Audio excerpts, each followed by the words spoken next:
भारत हूं, तुम्हारा अपना भारत। मुझे आज भी याद है, एक ऐसा समय था जब मैं हीरे जवाहरात से सजा हुआ रहता था। मेरे आंगन में देवी देवता रास किया करते थे। लेकिन हे मानव, तुम्हारे पतित कर्मों ने आज मुझे सोने की चिड़िया से गरीब कंगाल बना दिया। परंतु सावधान, अब मेरा परिवर्तन होने जा रहा है। ये भारत भूमि फिर से स्वर्ग बनने वाली है, जिसे तुम जन्नत व पैराडाइज भी कहते हो। तो चलो, मेरे साथ साथ तुम भी स्वयं को बदल लो, वही दैवी गुण स्वयं में धारण कर लो। तभी तुम उस स्वर्ग समान भारत में प्रवेश कर सकोगे। सच में कितना भाग्यवान है वो हर इंसान जिसने भारत जैसी पवित्र भूमि पर जन्म लिया है। ये भारत वही पावन देवभूमि है जहां स्वयं ईश्वर अवतरित हुए हैं। सारे संसार के प्राणी मात्र के लिए ये कितनी खुशी की बात है कि अब पूरी सृष्टि का महापरिवर्तन होने जा रहा है। खुशी की बात इसलिए कह रहे हैं क्योंकि यह परिवर्तन कोई विनाश नहीं है, सिर्फ एक ट्रांसफॉर्मेशन है। परिवर्तन की इस प्रक्रिया में प्रकृति के पांचों तत्व अब सतो प्रधान और सुखदायी बन जाएंगे। उसके बाद ये बीमारियां और प्राकृतिक आपदाएं सदा काल के लिए समाप्त हो जाएंगी। साथ ही इस सृष्टि पर रहने वाले सभी जीव, उसमें भी खासकर मानव जाति, सभी विकारों से, बुराइयों से पूर्णतः मुक्त हो जाएंगे। बस यहीं से एक नई दुनिया, एक नए सुख में संसार की शुरुआत होगी। लेकिन यह परिवर्तन कैसे होगा और कब होगा, आज हम सृष्टि के आदि काल से लेकर अंत काल तक के सारे राज इस वीडियो में एनिमेशन के द्वारा समझेंगे। तो चलिए शुरुआत करते हैं सृष्टि के आदि काल से। आज से 5000 वर्ष पहले जब इस सृष्टि पर स्वर्णिम युग था, तो उस समय केवल एक भारत देश ही था, दूसरा और कोई देश नहीं था। तब यह सृष्टि एक छोटे से पौधे के समान थी। लेकिन समय बीतता गया और एक के बाद एक अनेक देश, अनेक धर्म और जाति पनपते गए। इस तरह धीरे धीरे यह पौधा वृद्धि को पाता गया और आज इस पौधे ने एक वट वृक्ष का रूप धारण कर लिया। परंतु अब इस सृष्टि रूपी वृक्ष की अवस्था बिल्कुल जर्जर हो चुकी है। जैसे हर वृक्ष की एक आयु सीमा होती है, ऐसा ही नियम सृष्टि पर लागू होता है। इसका भी आदि और अंत होता है। लेकिन विशेष बात यह है कि भारत सदा सेफ रहता है, इसका कभी अंत नहीं होता। जैसे ही संसार का पतन होने लगता है और मानव विकारों की अति में चला जाता है, तब इस सृष्टि पर एक ऐसा परिवर्तन होता है जो फिर से भारत सोने की चिड़िया बन जाता है। वही स्वर्णिम युग आ जाता है। यह एक साइकिल है, एक चक्र है जो सृष्टि पर चलता ही रहता है। इसको हम ऐसे भी समझ सकते हैं जैसे 24 घंटे में दिन और रात का एक चक्र पूरा होता है।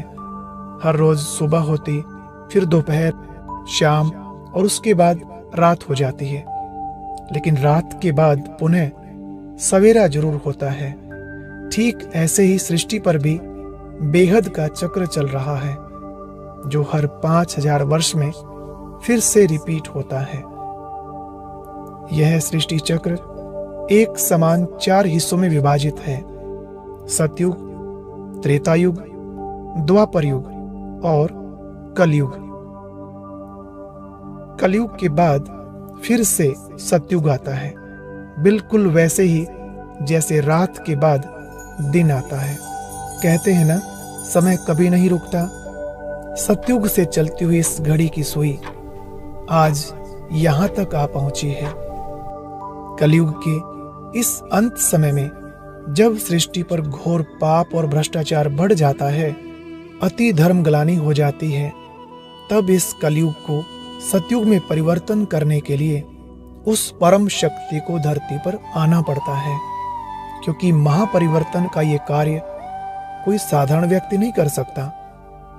वैसे तो द्वापर युग से अनेकानेक महान आत्माएं समय प्रति समय ईश्वर का संदेश देने व मानवता का पाठ पढ़ाने ऊपर से आती रही, जिन्हें हम अवतार, नबी या पैगंबर भी कहते हैं।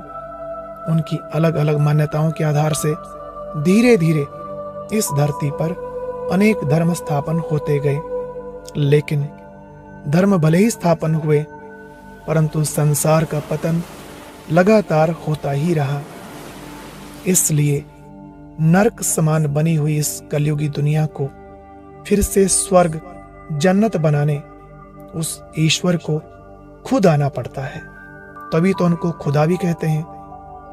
कलयुग की इस अंतिम घड़ी को कुछ लोग विनाश काल भी कह देते हैं, लेकिन हम इसको परिवर्तन का समय कहें तो बेहतर रहेगा। और एक बहुत विशेष बात, ये तो सभी ने सुना होगा, जब कोई शरीर छोड़ता है तो अक्सर यही कहते हैं कि स्वर्ग सिधार गया या जन्नत में चला गया।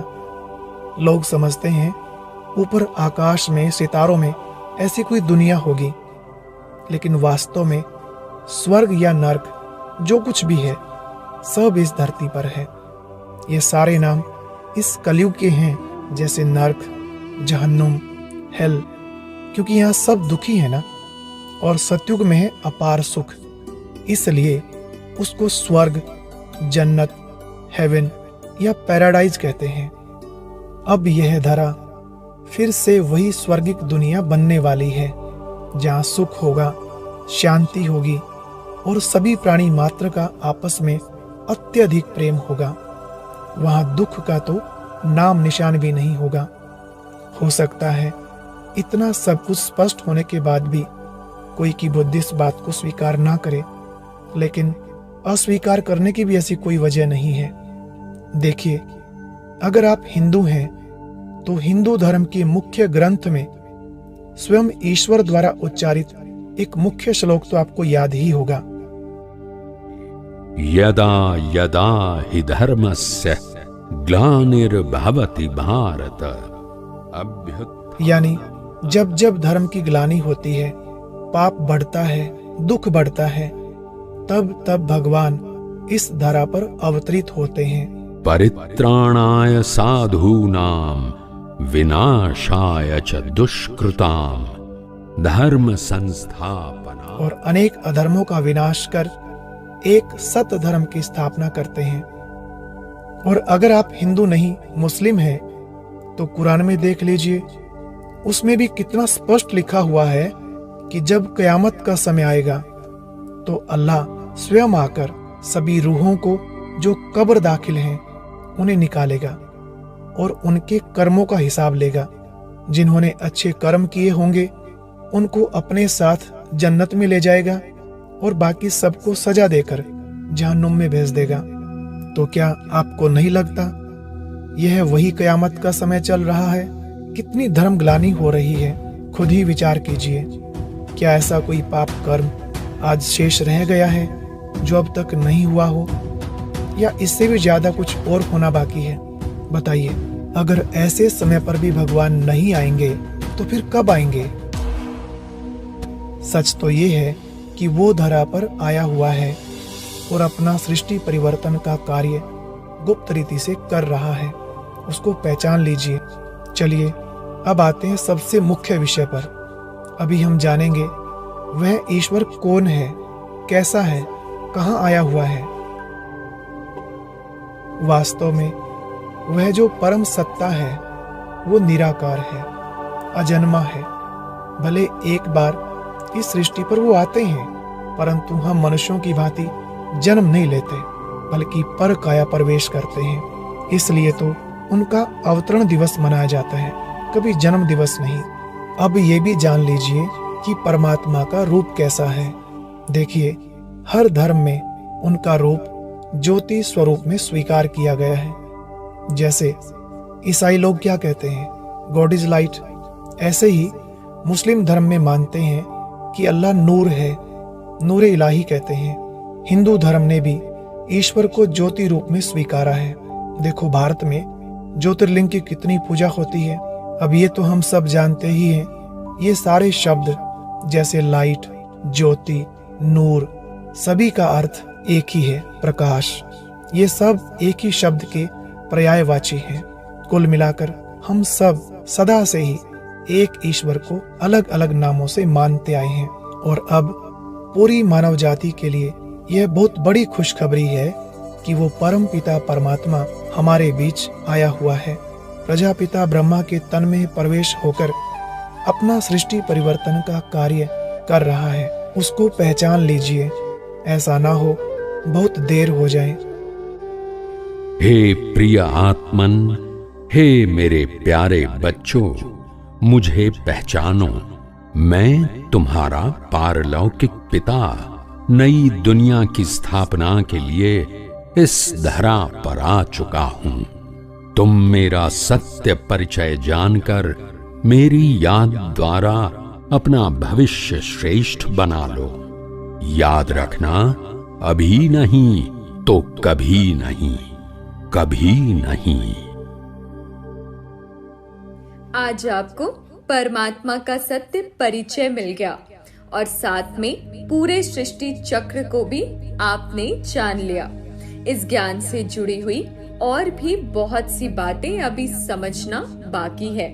अगर आप जानने के इच्छुक हैं तो ब्रह्मा कुमारी का 7 दिन का कोर्स अवश्य करें। इसके लिए आप हमारे नजदीकी सेवा केंद्र पर भी जा सकते हैं। यह कोर्स बिल्कुल ही निशुल्क कराया जाता है। साथ ही हमने वीडियो के कमेंट सेक्शन और डिस्क्रिप्शन में कुछ वीडियोस के लिंक डाल दिए हैं ताकि आप पूरा विस्तार से समझ सकें। अगर आप चाहें तो हमारे इस व्हाट्सएप नंबर 9729703400 पर भी संपर्क कर सकते हैं। हम आपको व्यक्तिगत रूप से भी वह लिंक भेज देंगे।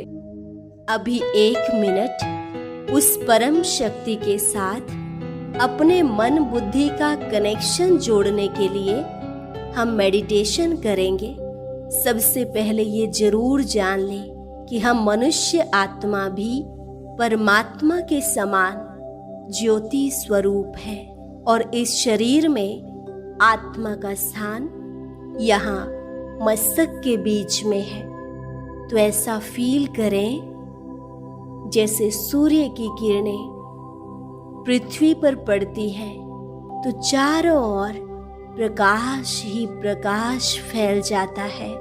ऐसे ही परमात्मा पिता का शक्तिशाली प्रकाश, उनकी पवित्र किरणें हमारे ऊपर बरस रही हैं